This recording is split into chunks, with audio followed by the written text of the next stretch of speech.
In this video, we are going to discuss the simplest possible effective forehand. Now, this might look trivial, but it's actually quite difficult to develop the simplest possible version of your swing. And once you have it, even the more complex versions, where you're twisting or accelerating or hitting lower balls or hitting from the baseline, it's going to feel a whole lot better. So what we're going to go through is a bunch of different ways you can learn to feel your particular simplest effective swing. Now, the first trick that's going to help you develop this is the way you hold your racket during your preparation. So go ahead and go to your prep for me. So this looks similar, right? You've seen, unit turn, put your elbow up. So this elbow space is very critical for making the simplest effective forehand work. Do a really simple swing for me. So one thing I want you to notice is that this elbow space gets mostly maintained throughout the simple swing.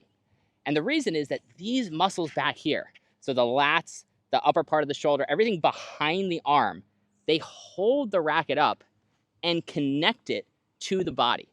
So we're gonna go back and do a couple ones. And what I want you to do is just totally relax everything back here as you come through contact. And what you're gonna see is when she goes to her prep, but then relaxes all of this, the swing is still doable, but all of a sudden the fault tolerance and the control is greatly reduced. So this is almost the exact same thing that she was just doing a second ago. But all of a sudden, all of the fault tolerance and control is gone. So it's still doable. And for a lot of you guys, you might swing like this in mini tennis or swing like this from the baseline. And if you look at that result, you're like, okay, that's fine. And if you look at her body, it's like she kind of looks like she's hitting a forehand. But now all we have to do is go back to a little bit of stability here and that simple forehand where you hold that racket up the whole time. And all of a sudden you can see the difference in her ability to move that racket through the spot in the air that she wants it. The racket is very light. It's very light. You know, this is 11 ounces, yours might be 10 ounces. So a lot of times you're not actually really gonna be able to feel that stimulus using the racket. So one of the things we like to do is use like a 2.5 pound weight instead. And now she's gonna be able to feel the activation back here. These muscles, which are holding the racket up, they're gonna be stressed a whole lot more by the weight. And when she swings through now, she's gonna be able to feel the fact that those muscles have to engage to hold the arm up.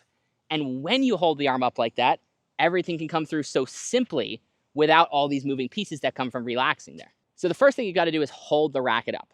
Now there are some other cues that can be really helpful for finding this really basic swing. One of them is you place your hand out and just pull the racket forward. So if we watch Alexa hitting here, you'll notice that there's a little bit of backward action, but all that really is the racket head rolling back by accident. So her mental conception of the swing is place the hand, pull it forward. So place the hand for me, and then pull it forward. So when you watch the racket go like this, that is not, for most people, because they're thinking about going like this.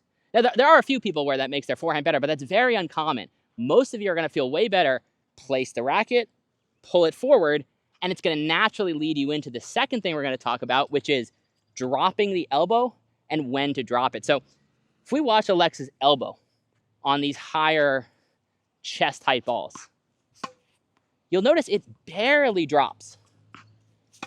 So her elbow, if you go to your prep position, it probably drops from here down to maybe here, and that's the lowest it goes. Whereas, okay, now I'll just drop your elbow a ton. For a lot of you, I see this kind of elbow dropping way in, even on these higher balls, and it makes the whole swing a lot more difficult to control. Now, as the ball gets lower, you can drop your elbow more and more, and we'll talk about that later. But for the simplest possible version of your forehand, your foundation you want to build off of, try to imagine a table here and hold your arm up and send the racket along the table. Just press it forward along the table. Don't think about actively dropping the racket. And the caveat to this is when you're trying to develop your simplest effective forehand, practicing more like chest height is gonna help you find that feeling. Another idea for this is unit turn, unit swing. So we've all heard of the unit turn, where you turn and you prepare. And everybody tells you, oh, left arm, chest, everything goes together as a unit. But then a lot of times what we forget is that there is also a unit swing, where everything comes back forward together. Now, what that looks like is your simplest effective forehand. There's a very small unit turn and a very small unit swing. So what I want you to see now is what happens if you discombobulate that. So now I want the left side and the right side going all different directions, which a lot of you somehow, you get into, not because you're trying to do it, but just because whatever your conception of the forehand makes it look more like this. Now you see the difference, the lack of synchronization between the left and the right side of her body and her trunk. Now again, when you're looking at your video or something, like her forehand, it looks okay here. It doesn't look like a complete mess, and yet it is so fundamentally far as foundations go, from her best possible forehand. Okay, so let's go back to the unit turn, unit swing now. Together, back, and forward together. Back together, and forward together. And so all of a sudden, when we just think about the entire upper body as one piece, we can get very, very simple. And then we're going to now build on top of this swing as we go forward. So now let's build the full forehand on top of the simplest possible forehand foundation. Quick review before we do that. Number one, hold the racket up. Use these muscles back here to stabilize it. Number two, set, pull forward, set, pull forward. And then number three, unit turn, unit swing. Unit turn, unit swing. We're not going to lose those as we layer in the other pieces that make this look more like a full forehand. So let's start with that simplest effective forehand. But now, as Alexa wants to hit harder, she doesn't really have to do anything except add an intention to swing a little harder. Once you find your simplest effective forehand like we have here, when she's using a little positive balance, she's twisting a little. But for her, all that stuff, it really just feels like adding a little extra oomph to the swing. It's not like she has to think about anything except doing that exact same thing, but just hitting a little bit harder. It's very, very natural to accelerate once you have the simplest effective forehand. Now you're probably thinking, this kind of simple, flatter swing, how do we create a rally ball that actually has some shape on it? And we have two primary levers to increase the low to high action of our simplest effective forehand without destroying what makes it simple and controllable. One lever is our slant, where now the exact same shot is going low to high. The other lever, one which you've probably heard a lot, and I suspect you are over-applying, is the idea of dropping the elbow to get some gravity-driven low to high action. So we're going to watch Alexa now hit more of her rally ball. And what I want you to notice is the simplest effective swing is still in there. There's still a unit swing. There's still a unit turn. The difference is, so if we go back to contact here, to do a shadow swing to contact, the difference is twofold. Number one, the shoulder slant here. So just turn it on the camera for me. So now the hitting shoulder is below the non-hitting shoulder. So this allows you to have this elbow space, but makes the target, makes the ultimate swing go more light to high. And then the second thing, if we go back and we'll hit a couple more, is now, instead of totally the elbow going along her table, her elbow is going to drop in a little. But again, and this might vary for different people, but for her and for me, and I suspect for a lot of you, she's not thinking about dropping the racket. She's just kind of visualizing the racket being under the ball enough to hit it up over the net. So, do me a favor and kind of exaggerate the racket drop for me. A lot of you guys might end up in a swing that looks like this, which kind of destroys the fault tolerance, destroys the timing, destroys the rhythm, if you think about dropping the racket. We've both worked with players with this exact kind of pathology, and the result looks a lot like this, because they're kind of thinking about dropping the racket, they're thinking about that low to high element, and it's destroying the timing, and it's destroying the foundation of the forehand. What we're doing here, and I can go back to hitting for real, what we're doing here is just building on top of that same foundation. Like, the reason we're demoing it while I talk is because a lot of times it's hard to even explain, but you can just see the different level of control she has over the racket head when she's connecting her low to high action to that simplest effective forehand. Now, the other thing here is even though we're dropping the elbow a little when we want to hit up more, she's not going to totally relax back here. So these muscles holding the racket up, stabilizing the racket, they're not going to totally relax. So even as you're dropping it, you're still controlling it, you're still holding it up with your trunk there. So do a couple where you do totally relax. As you try to you totally relax that. And you see how wristy this is, how the racket kind of like, it whips around early. It's difficult to control there, right? She can't really adjust because it's not really connected to her trunk. And when you watch this swing, again, it doesn't look that bad, right? Like if you saw a student hit that, you'd be like, okay, like we're working with something good there.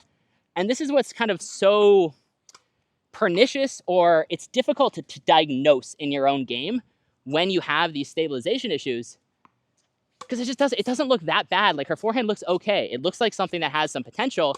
And when you see this, you might not really realize what exactly has gone wrong. And yet, now let's go back to stabilizing and hitting for real. You know, all of a sudden it's night and day. Like all of a sudden it's absolute night and day from this, even though almost everything she's doing is exactly the same. And the only difference now that she's ripping the ball is that she's stabilizing it here. And when she drops, she's not releasing all of that tension and letting the racket totally go. One of the reasons that I really like mini tennis as a way to start your tennis session is it forces you to practice your simplest effective forehand, you know, and your simplest effective backhand. But a lot of people struggle with it precisely because it's quite difficult to actually develop your simplest effective forehand. So these strokes I'm using, which are so tiny, if I didn't hold the racket properly, if I didn't hold the racket up while I come forward, even on these lower ones where maybe I drop the elbow a little bit, the racket is still stabilized and the trunk is still moving roughly as a unit. So what I'm going to do now is I'm going to switch to relaxation mode, where I lose all the tension in that upper back.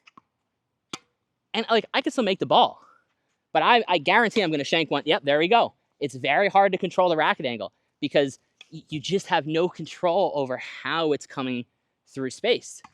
And so when you're rallying mini tennis, the way you want to think of the drill is that it's exactly the same as your forehand, but it is the simplest possible version of your forehand. So it's not a fundamentally different swing. It is the swing with everything else removed from it. And it is just the crystal clear, simple, place, okay, I exaggerated that one. Crystal clear, simple, place the racket, send it forward. It's not that you're hitting slower per se, or hitting shorter per se. It's just that you are only using the simplest effective version of your stroke.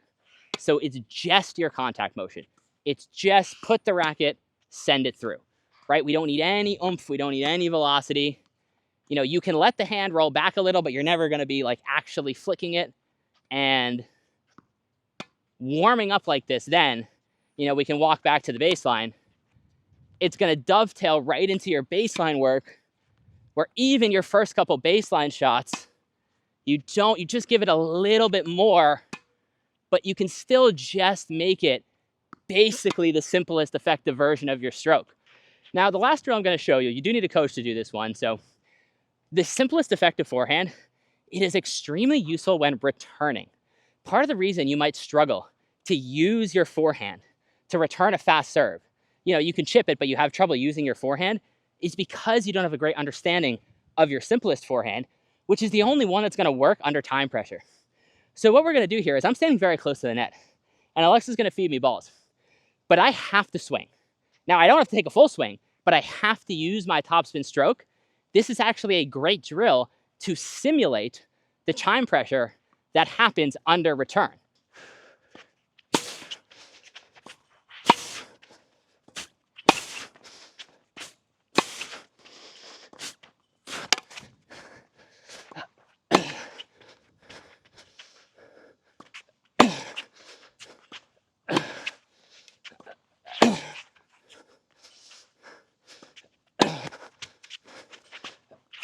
So that's it for this video.